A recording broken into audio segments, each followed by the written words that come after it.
FONEMZ is used to build phonemic awareness and sound symbol association. A student does not need to have any previous awareness of sounds.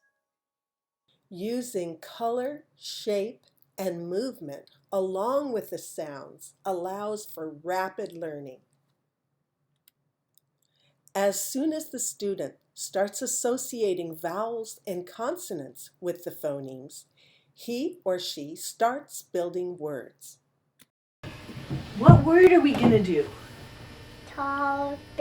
Thomas. Okay, so what's it going to start with? Okay, right there. Now what? Ah. What is that? Right there. Us.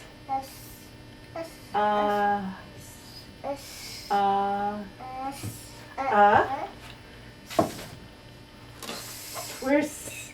Oh, it's not there. Is it in here? Another one. Got two.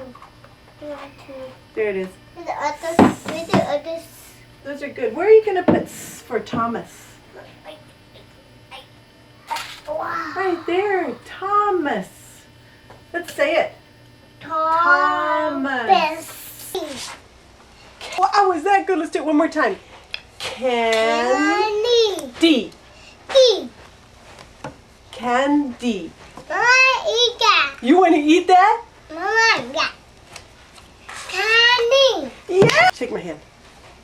Great job. That was a great job. After a student has developed the ability to sound out a word and build that word using phonemes, he or she is ready to move on and associate the sounds with the actual letters of the alphabet. FONEMZ Plus is the bridge that's used to associate a sound with its most commonly associated letter. For example, the most commonly associated letter with the sound ul is L. Bed. Bed. What's that last sound? Bed. There it is. Bed.